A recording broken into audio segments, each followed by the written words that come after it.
tal? ¿Qué tal? ¿Cómo están? Nuevamente aquí su amigo Héctor Castellanos. Manitas te van a faltar.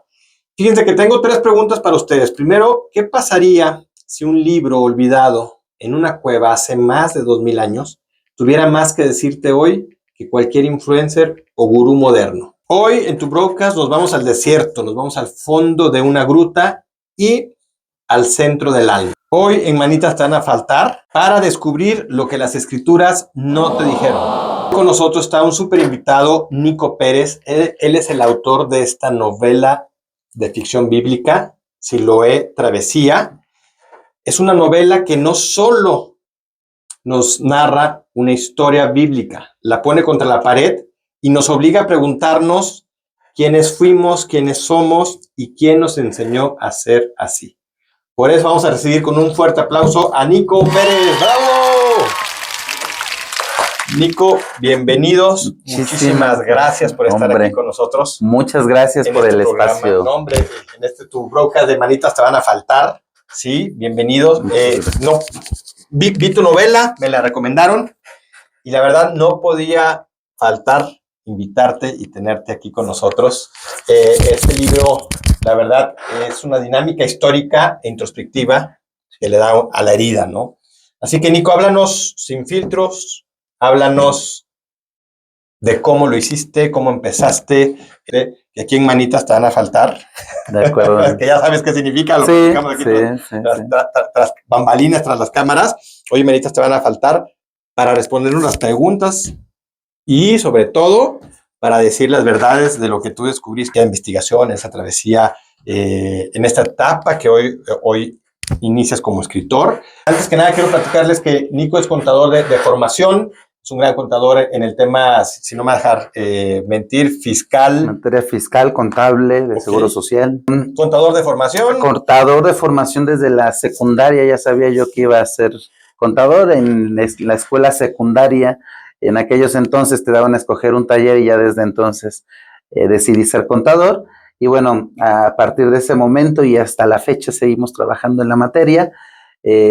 Tengo la fortuna y el apoyo de toda mi familia para poder presumir que conseguimos una maestría en materia fiscal, un doctorado, y a lo largo de cerca de 18 años nos hemos dedicado sobre todo a la materia de la difusión fiscal y por supuesto adicional a la atención que podamos tener con los clientes en cuanto a asesorías, en cuanto a llevar contabilidades.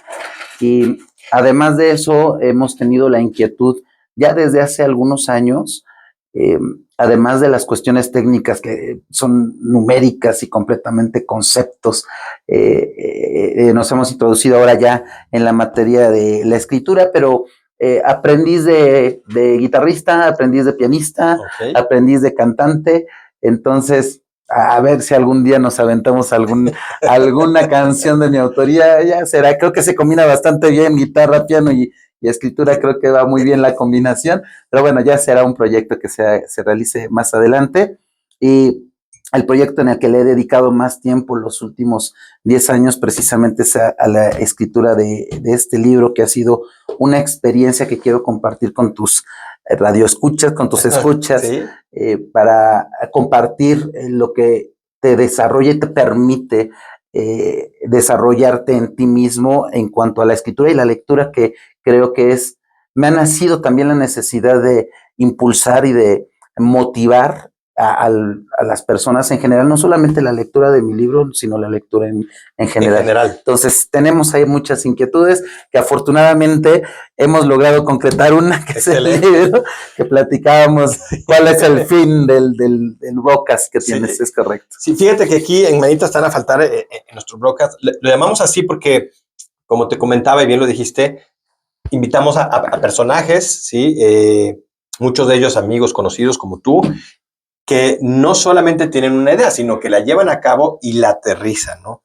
La aterrizan y bueno, como nos platicaba Nico, Nico no solamente es contador, es un novelista, podemos decir contemporáneo, ¿sí? Te estás estrenando con este libro, que está súper interesante, lo tienen que leer. Ahorita nos va a platicar él, lo voy a dejar ese tema, pero yo diría que es un arqueólogo de las emociones humanas, lo que encontraste en este libro, y en contextos muy, muy extremos, ¿no? Hoy por hoy, la tecnología y todo el mundo digital nos está distrayendo demasiado de algo que ya estaba escrito, vamos a decirlo así, no voy a adelantar muchas cosas, pero quiero preguntar antes de entrar a la travesía de Siloé, o Siloé la travesía, ¿cuántos años te llevó pensarlo, desarrollarlo, aterrizarlo y hoy tenerlo físicamente?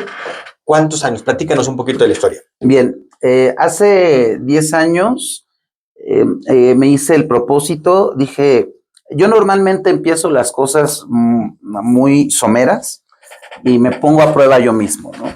En el caso de esta novela, dije, me gustaría escribir, encontré un tema que me llama mucho la atención porque me permito compartirte. Además, soy catequista y corista desde hace 25 años. Entonces, hace 10 años dije, bueno, pues voy a intentar escribir. Comencé a escribir y me puse la meta. Si llego a la página 100 escribiendo, quiere decir que esto va en serio. Cuando empecé a escribir, total que después de un ratito volteé a ver y ya llevaba 140 páginas. Entonces dije, sí, esto va en serio. Y fue cuando no soy escritor de profesión, soy contador de profesión. Yo diría que es mi afición la escritura, pero estos 10 años, por supuesto, además de las cuestiones laborales que hay que estar resolviendo, claro, me di el tiempo para estar investigando y me voy a permitir compartirte que hace aproximadamente 3 años, por una serie de eventos, no quiero tampoco hacerme el sufrido, pero sí fueron golpes fuertes. Decidí ya concretar la historia con esa investigación como respaldo, y a partir de hace 3 años le metí 70-80% de mi tiempo libre a este proyecto, y afortunadamente hoy día ya es una realidad. En septiembre del año pasado llevamos a cabo la presentación, fue un exitazo, me gustó mucho, es una experiencia bellísima y es precisamente parte de lo que quiero compartir con las personas que nos están haciendo favor de escucharnos. Esta actividad, la escritura en principio, bueno, lo primero que yo recomendaría sería la lectura, que es la base para poder escribir, tener una idea de estructuras, de personajes, de cómo describir paisajes, escenas, en fin, la lectura es básica, pero para aquellas personas que busquen alguna escapatoria de su vida cotidiana, creo que la escritura es un escape maravilloso. Y si además te gusta, no sé, y hay muchos géneros, yo estoy hablando de novelas, pero pues si te dedicas a cuentos, a poesía, a ficción, a biografías, en fin, no hay un mundo que escribir. Entonces yo estoy seguro que en algún momento ustedes tienen una idea, desarróllenla, por favor, porque hay ideas dentro de nosotros que tienen que ser expuestas y leídas en alguna parte. Excelente consejo, Nico, excelente consejo. Y tomando un poquito lo que acabas de decir, quizá me voy a adelantar a que sería una pregunta obligada en este tema. Antes de entrar al tema del libro, ¿qué le recomendarías a todas? Porque seguramente hay varias personas que nos siguen, que nos están escuchando, que en su vida han tenido la idea o han deseado en alguna vez en parte de su cronología de vida de voy a escribir un libro. Antes de entrar al libro, ya con la experiencia que nos estás platicando y que disfrutas y que disfrutaste la presentación y que disfrutas el resultado de tu libro y que ya lo ves palpable, con esa experiencia, con esa emoción, ¿qué le dirías? O mándales un mensaje a todos ellos de por qué sí deben de escribir. Bien, hay un dicho muy antiguo que decía, ¿no? Todos deberíamos de escribir un libro, tener un hijo y plantar un árbol, ¿no? Ya después te das cuenta que no es el chiste es que alguien lo lea, que mantengas al hijo y que el árbol no se muera, ¿no? Pero es muy interesante, es una escapatoria muy bonita de muchos sentimientos. Si tienes algo amarrado, de hecho, es como nota, estoy viendo ahorita precisamente es una novela muy, muy vieja que se llama Gutierritos. Este cuate, una parte de su desahogo, de una vida que tiene muy reprimida, se dedica precisamente a escribir acerca de sus experiencias y resulta ser un éxito. Entonces, yo les recomendaría a las personas que tienen esa inquietud, háganlo, háganlo. No necesitan una gran producción. Yo creo que mientras escribas, quieras desahogar algún sentimiento que traigas por ahí dentro, alguna experiencia, a través de esas ideas que puedas ir desarrollando en la escritura, creo que hay una forma de escape de muchas tristezas, de muchas situaciones que te pueden oprimir. Yo les recomendaría que escribieran, y a lo mejor no hacen una gran producción, y a lo mejor no mandan un tiraje y no la produce una gran editorial, pero así empastado, si te encuentras con un amigo, oye, escribí esto, léelo, a ver si te gusta o no, y van a ver que la experiencia de que además de que lo escriban, alguien te lea, es bellísima. Inténtenlo en algún momento. Ya les repito, ya sea un cuento corto, ya sea una novela larga, que en el caso de Siloé, bueno, es una trilogía, esta es la primera parte, ya estamos escribiendo la segunda, pero háganlo. Es una experiencia, te exorciza de muchos malos sentimientos. De verdad que sí, de verdad que sí. Sí, te creo, pues miren, ya ven, es hacerlo, no pensarlo, es hacerlo. Y bueno, al tema, mi querido Nico, Siloé, Travesía, hoy nos acabas de dar una exclusiva, yo creo, no lo sé, es una trilogía, no me la imaginaba, pero qué bueno que nos lo dices, vamos a esperarlo con mucho gusto, pero platícanos, tu travesía a través de Siloé Travesía. El micrófono es tuyo. Pues bien, narra la vida de dos muchachos, y una de los objetivos que se pretende alcanzar, no es, si seguramente muchos de ustedes escucharán la palabra Siloé y la ubicarán. Siloé era un estanque que estaba ubicado al sur de Jerusalén en los tiempos de Jesús. Entonces muchos de repente por el título y de hecho por mi formación, te digo, tengo 20 y tantos años de catequista, dirán, es una novela religiosa, pero cuando te introduzcas y veas la serie de fundamentos, porque es una investigación amplísima, me ha llevado 10 años, se van a percatar que es una novela que te va a cuestionar las creencias que tenemos actualmente, y todo está documentado. Hay datos en la Biblia que de repente te vas a sorprender. ¿Cómo es posible que encontremos esto en la Biblia cuando muchos de nosotros, sobre todo los católicos y cristianos, tenemos la idea, de hecho es el fundamento?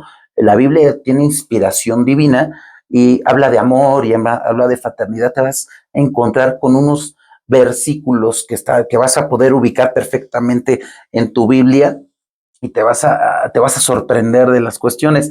Entonces, todas esas situaciones en una sociedad donde se regía de las escrituras, de los profetas, si escuchas eso, imagínate cómo influía esos versículos, esos versos de salmos, de profetas, del Génesis, del Levítico.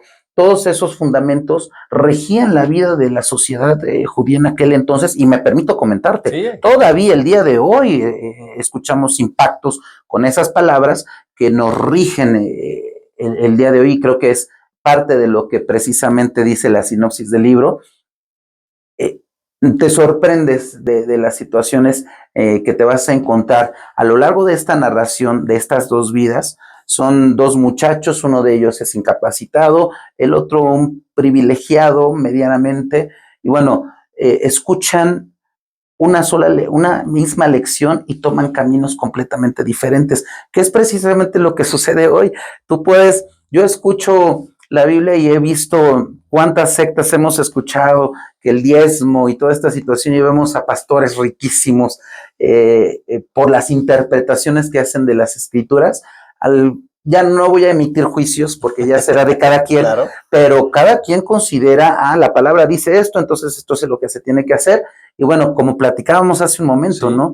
Cada quien lleva a cabo sus decisiones, las ejecuta, y las consecuencias las asume. Claro, ¿no? Claro. Entonces, ese es el principio. La travesía que yo llevé a cabo, les decía que a pesar de que no me gusta mucho la historia y no me gusta mucho la geografía, me tuve que empapar del tema, porque nos habla de en qué lugares había que ubicar la ciudad de Jerusalén. En este principio el universo está, diría yo, reducido a la ciudad de Jerusalén, pero ya en la segunda parte se empieza a ampliar a toda la tierra de Israel, y creo que las descripciones que hace el libro los puede evocar muchísimo a un ambiente que tenemos muy idealizado.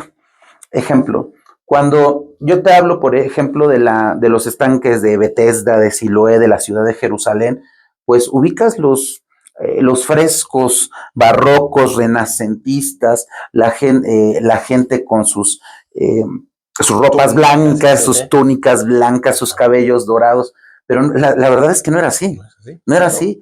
Entonces, las descripciones que hacemos aquí me parecen más mundanas y creo que te ubican en una realidad más humana, más real de lo que pudiésemos alcanzar a ver en aquellas pinturas. Ok, sí, de lo que nos han vendido. Sí, ¿no? Sí, durante siglos, sí, por supuesto. Y de hecho, bueno, seguramente has tenido la oportunidad de estar en esas regiones.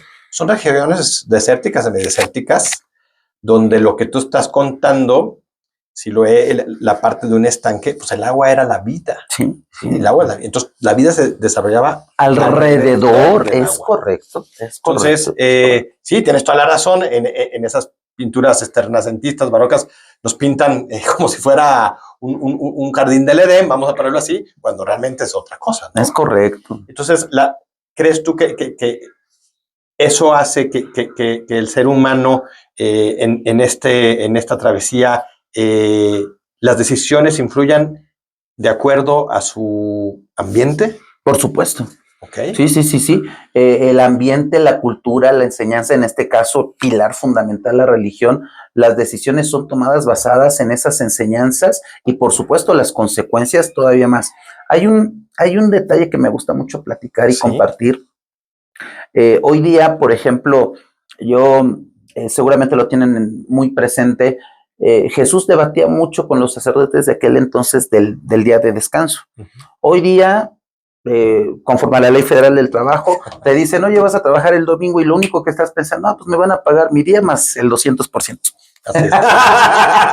Pero imagínate, en aquel entonces era tan importante, uh-huh, que te voy a decir, y esto está fundamentado de manera histórica, okay, Josefo lo dijo, el hecho de ir a hacer tus necesidades, uh-huh, era trabajo, y eso te podía provocar la muerte.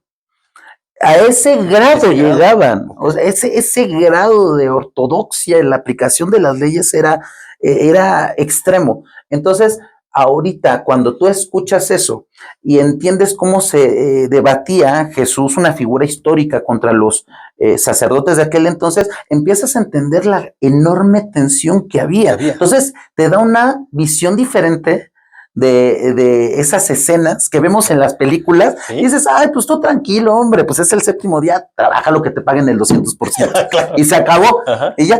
Pero no, tenía repercusiones más importantes más que severas, las que pudiésemos, más severas. Entonces, tomando Nico, esta parte que nos estás platicando, compartiendo, ¿crees tú entonces que las religiones, digo, especialmente en tu libro hablamos del tema del judaísmo, condicionan más que guían?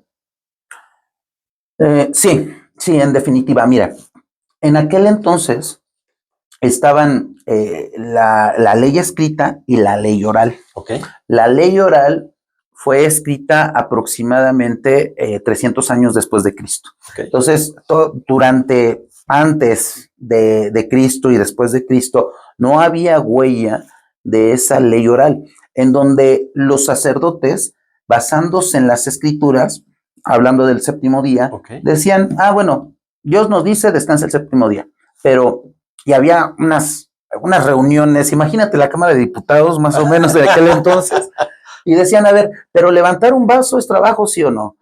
Cargar una viga de aquí a acá es trabajo o no. Okay. Tan es así que, por ejemplo, había distancias para que se considera trabajo. Ok.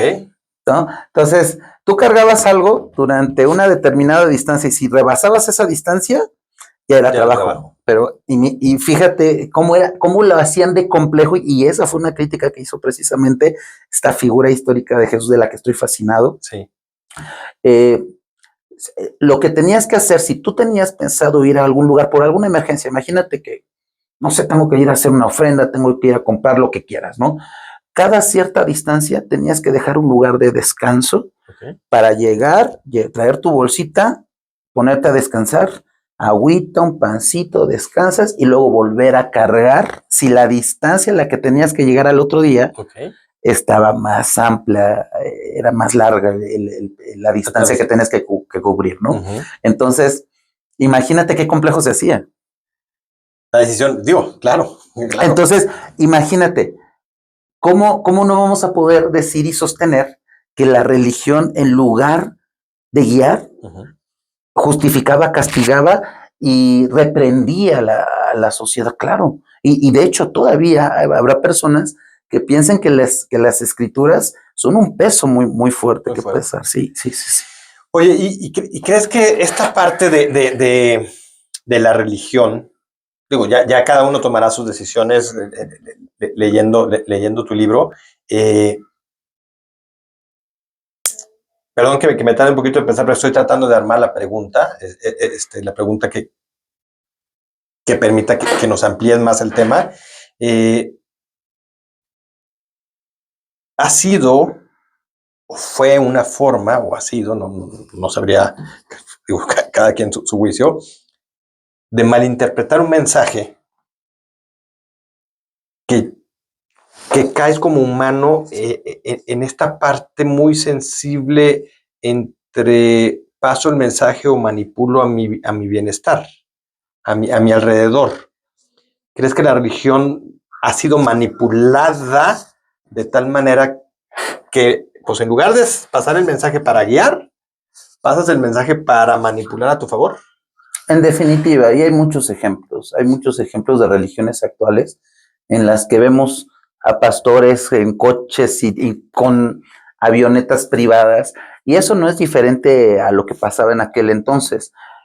Los diezmos, una parte se quemaba como parte de la ofrenda y del holocausto que se tenía que hacer al dios Yahvé, y otra era destinada para los sacerdotes. Pero, y esto está documentado. Sí. Estos sacerdotes tenían la autorizaban, y fíjate cómo está manipulada, contestando tu pregunta. Sí. Los animales que estaban ofrecidos en holocausto debían de cumplir con ciertas características, tenían que ser perfectos los animales. Entonces, el sacerdote acordaba con un comerciante y decía, a ver, pásame los animales, yo los superviso y te doy el sello de aprobación para que este animal lo vendas. Pero aquellos comerciantes lo que hacían, como te aseguraban que era un animal perfecto, te lo daban a un sobreprecio. Y parte de ese sobreprecio iba a caer a bolsa de los sacerdotes. Entonces le ganaban por todos lados, en la venta, en parte del consumo y como ofrenda. Entonces, dime, es una manipulación que no me digan, por favor, hoy día, que no existen miles de ejemplos de personas que hacen eso y más. Claro. Eso y más. Oye, y en tu libro, con estos dos personajes que ya nos definiste, no vamos a decir los nombres porque hay que leer el libro, pero vienen de contextos diferentes. Correcto. Uno con discapacidad, otro con otra tesitura de vida, mejores condiciones, etcétera, para la época. Vamos a ponerlo así. Correcto. Volvemos a lo mismo, porque ya lo comentaba Nico desde un principio. El contexto barroco o la ilusión que nos han vendido de este paraíso terrenal realmente no lo es. Son lugares desérticos, con tierra, donde volvemos a lo mismo. El Siloé, el pequeño charco de agua marcaba la vida, ¿no?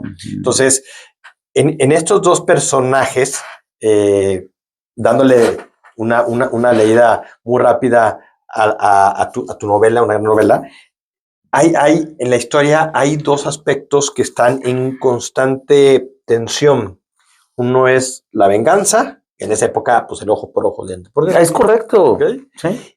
Y luego el tema de la fe. Platícanos un poquito de estas dos,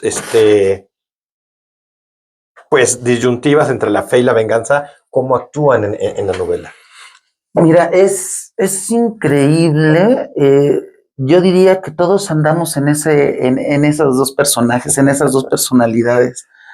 Eh, Depende de cómo has alimentado tu alma, y creo que ahí vale mucho la pena precisamente invocarlos una vez más. La escritura es una forma de exorcizar muchos demonios que tengan por ahí dentro. Yo se los recomiendo muchísimo, pero yo estoy seguro que te podrías identificar con los dos personajes. Ok. Porque, pues, de repente, ok, te hacen algo malo y dices, a ver, calma, lo voy a tomar como viene. ¿Sabes qué? Pues me pasó algo similar y me pasó algo malo, ahora lo voy a tomar con más calma, ¿no? Y te vas por ese camino y recordarán todos y evocarán sus resultados en su momento. Pero habrá casos en los que aquí saliendo de la calle se te atraviesa algo y le andas mentando y le andas estrellando el coche y de hecho los dos personajes tienen esas dos personalidades, las van desarrollando, por supuesto con sus altibajos, pero yo creo que todos andamos en esas dos tensiones, ¿sí? Por supuesto, habrá momentos y son fases de toda situación que tenga que pasar el ser humano, que de repente, bueno, pues viene primero la aceptación, luego la negación, y luego ya trabajas para mejorar y superar la situación que hayan pasado, pero habrá momentos en que arranques como uno de los dos personajes. Yo sí voy a revelar los nombres. Uno se llama Ben-Hur y el otro se llama Huf. Ben-Hur es tranquilo, tiene mucha fe, es muy devoto, y a pesar de que nació con un defecto físico, le enseñaron y le dieron muchas herramientas para ser feliz, y con lo poco que tiene es feliz y lo intenta y le hacen y además, fíjate, por no poder hacer algo, no le queda ningún otro camino que ser bueno. O sea, imagínate ciego, yo llego, te pego, ¿qué me haces? No puedes hacer nada, me voy corriendo. Entonces, no le queda otro camino que decir, bueno, pues le van enseñando muchas cosas a lo largo de la historia, y al otro le hacen algo y ya quiere matar y quiere estar haciendo y deshaciendo media ciudad, y son dos tensiones que seguramente todos vivimos. Entonces yo creo que bien todos nos podríamos ubicar en los dos personajes al mismo tiempo. Ok, fíjense qué interesante. Lo tienen que leer, y parte de de esta travesía del libro, encontramos por ahí, y que se ajusta muy bien al día de hoy, ya lo comentaste un poquito, que los dos personajes, todos tenemos un poquito de los dos, pero también hay una parte ahí muy interesante, donde creo yo, en mi forma particular, volvemos a lo mismo, es una pregunta, que muchas veces utilizamos el tema de la espiritualidad para no sanar de verdad. ¿Cómo ves el tema? ¿Cómo se entrelaza esa parte? Ya tenemos venganza, fe, espiritualidad, para el tema, porque pasa muy, muy seguido en México, ¿no? El otro día, no voy a decir nombres ni nada, yo no voy a revelar los nombres, pero desgraciadamente alguien perdió la vida, ¿no? Y luego dice, por la gente llorando y todo eso, ¿no? Y escuchaba ahí en el velorio, no, pues es que Dios quiso, es que... Y yo pensaba, no, pues este cuate se mató solo, pues nada, para ir en pedo, manejando a 200 kilómetros por hora. Y fue Dios fue Dios el que quiso. Entonces, el tema de la espiritualidad a veces lo usamos como una manera de evadir la realidad, ¿no crees? Sí, completamente de acuerdo. Completamente de acuerdo. Mira, hay muchas personas que quieren racionalizar todos los hechos. No es nada sencillo, pero no es posible racionalizar todo. Voy a nombrar al filósofo más, diría yo, más nombrado en los últimos tiempos, Nietzsche. Se construyó la idea del superhombre, construyó una idea y una estructura de pensamiento relacionado a ese superhombre, y es muy curioso, con todos sus pensamientos y todas sus ideas y su filosofía, es muy curioso cómo terminó loco. Sí. Terminó loco Nietzsche. Entonces, eso nos debe de dar a entender que la respuesta no está por completo en la racionalización.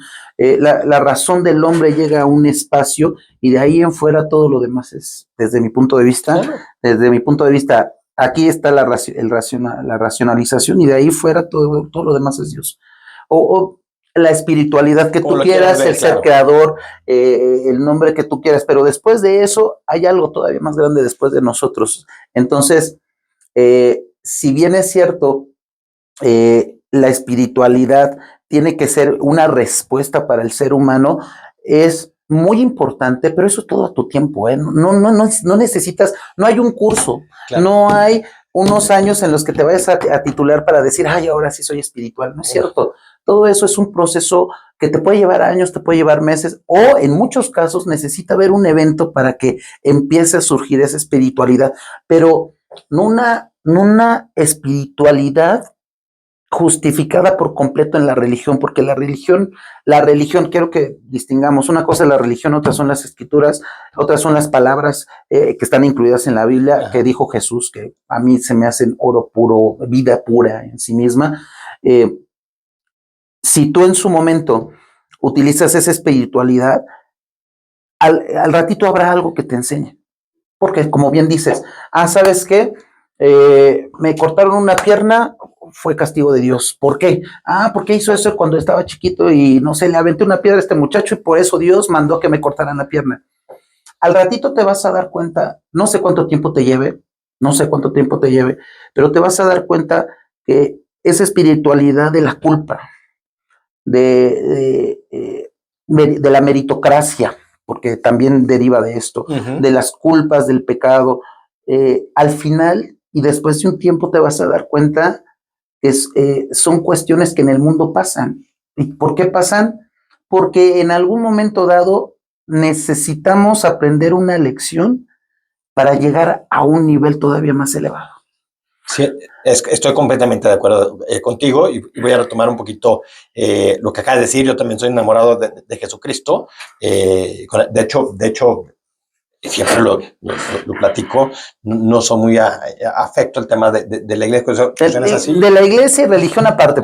Exacto. Pero el mensaje de Cristo, que aquí en todo lo que hago, y te lo confieso así, Nico, y seguramente tú,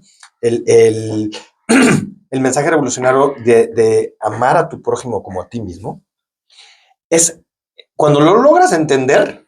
A mí me tocó algunos años entender, pero cuando lo entendí, dije, ahí está la fórmula de todo, de la felicidad de todo. ¿Por qué? Porque primero tienes que amarte a ti para que puedas amar a los demás. Es correcto. Entonces, no estamos hablando de... No, pero es que no, es independiente de la religión. Es más, estamos hablando de estilo de vida. Es correcto. Es estilo de vida. Así es. Y bueno, pero para no desviarnos tanto del tema, ya haremos otro programa con Nico para hablar de eso. Dejen sus comentarios.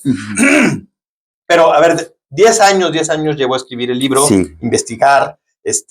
Me imagino, quizás estoy mal, la travesía, como dice tu libro, se lee la travesía, pero la travesía que tú mismo tuviste contigo mismo, con tu exterior, porque no es fácil dedicarle el 70-80% de tu tiempo, porque ya también lo dijiste hace rato, pues sí, el objetivo que dicen de la vida de sembrar un árbol, tener un hijo y escribir un libro, sí, pero luego cuando el árbol hay que regarlo, hay que podarlo, hay que mantener al chamaco. Y luego el niño que esto, que el otro, sí, o sea, pero dedicarse todo ese tiempo, Nico, es que poca gente lo hace, ¿sí? Poca gente lo hace, porque al final no es su profesión al 100%, tiene otras responsabilidades.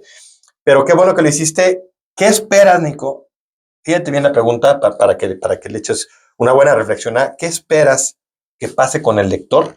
Porque yo no voy a hablar de lo que me pasa a mí, porque lo entiendo, pero ¿qué esperas tú que pase con el lector después de terminar de leer Siloé la travesía? Qué buena pregunta. Mira, ya a mí me gustaría lo que me pasó a mí. El libro no tiene, y de hecho tiene muchas cosas que van en contra de lo que, incluso la religión que yo profeso, de repente te va a mover esos pilares en los que está basada tu religión, ¿no? Y a mí me gustaría que terminando de leer, lo primero que hiciera es que valoráramos todas las habilidades y todas las capacidades que tenemos. En este caso, Ben-Hur, que diría yo, es que los dos son principales. Ben-Hur, uno de los personajes principales, tiene una discapacidad y a pesar de ello sale adelante en en un mundo en el que era completamente difícil, no había guías como ahorita en el metro, no había los bastones que tenemos hoy día. Hasta los perros guías y cosas así. Exacto, sí, exacto. De hecho, hay un, en el Levítico, la historia ya está bien fundamentado. Los sacerdotes culpan al papá de haber cometido un pecado para tener un hijo ciego. Okay. Entonces, imagínate el mundo en el que se desarrolló este muchacho y todavía después de eso ir limpio, tranquilo y decir, no puedo hacer, lo único que me pide, me necesito pues es tener fuerza de voluntad y fe para seguir adelante. Y una de las cosas que a mí me gustaría que pasara con las personas que nos van a hacer favor de escucharnos y de leerlo, por favor. Sí. Ahorita les paso. Ahorita ponemos todos los datos, perdón que te interrumpa, vamos a poner todos los datos, dónde encontrar el libro, dónde lo puedes comprar. Ahorita lo estamos enviando de manera directa, firmado, autografado, bueno, a cualquier parte de la República. Excelente, ahorita vamos a poner los datos. Ahorita ponemos los datos y la liga. Entonces, a mí me gustaría que la gente valorara lo que tiene. Si tiene poco, tiene mucho, que lo valorara. Pero sobre todo las capacidades que tenemos de hacer cosas. Okay. Oye, estoy plenamente seguro que si no tuviésemos las piernas, dirías, híjole, no sé qué. Cuando nacemos así es diferente. Imagínate que en un accidente por X o Y razón quedamos parapléjicos. Uh-huh. Nada más imagínate cómo sería tu vida, ¿no? Tuviste todas esas actividades y la pregunta es, ¿por qué te quedaste con las ganas de hacer tanto? Que nadie está exento, nadie está exento. Cualquiera nos atraviesa una bicicleta y nos deja parapléjicos. Claro. Entonces, habría que valorar lo que tenemos y usar lo que tenemos para hacer algo, para concretar algo, ¿no? Que creo que sería uno de los mensajes de tu broadcast. Okay. Y al final, yo creo que también las cuestiones que te vas a plantear en la lectura, que es una historia que, desde mi punto de vista, es muy bonita.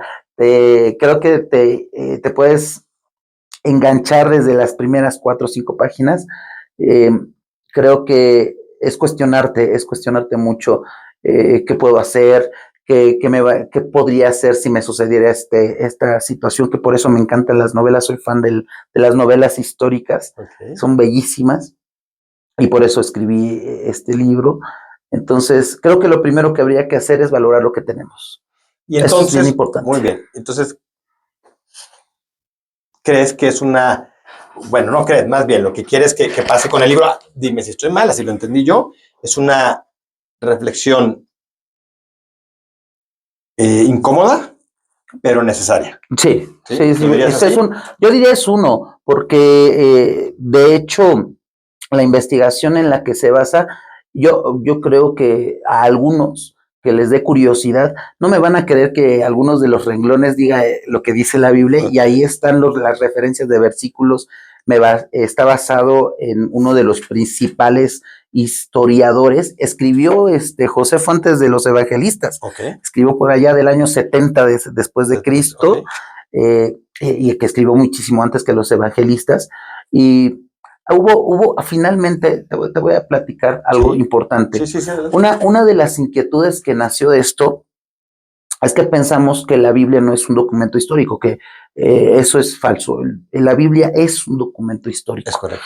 Además, para respaldar parte de esta historia, el historiador Josefo escribe sobre hechos que están en la Biblia de manera independiente y, ojo, para un emperador romano. Entonces, no podemos decir que tiene toda la influencia del judaísmo, que sí fue de hecho fariseo, okay. Historiador, y le escribió a un emperador ese libro. Entonces, no se puede ver influido del todo sobre la religión judía. Entonces, como que es un criterio completamente distinto al de la Biblia, pero ¿qué crees coincide? Sí. Entonces, eso es también muy importante, que habrá personas que inclusive, ya me lo platicaron, ya tengo varios lectores, ajá. Que dicen, es que ya leí el libro, pero ahora estoy entretenido en el apéndice porque no puedo creer que esto diga en la Biblia. Oye, ¿y esto que dice? ¿Por qué lo dice? Uh-huh. Entonces, yo creo que para las personas también muy curiosas en la materia, se puede me encantaría que al ratito me dijeran, no, pues casi es un documento, ¿no? Bueno, una investigación. Es una investigación, así es una investigación. Fíjense bien, Siloé Travesía, yo voy a hablar desde mi punto de vista, tenemos aquí al autor, pero más que una historia, una novela histórica, Es correcto. es una provocación personal para todo aquel que lo lea. Siloé Travesía, mi querido Nico, se nos acaba el tiempo. Un último mensaje, una última pregunta para este programa, pero no. ¿Cuándo sale la parte 2? Si fueron 10 años. No, mira, el primero costó mucho trabajo. El primero, sí. Pero afortunadamente yo diría que la segunda parte ya vamos por un 60%. Entonces, a finales de este año, a principios del próximo, ya tiene que salir la segunda parte. Excelente, excelente. Nico Pérez, con nosotros, Siloé La Travesía. Estimadísimo Héctor. Gracias, Nico.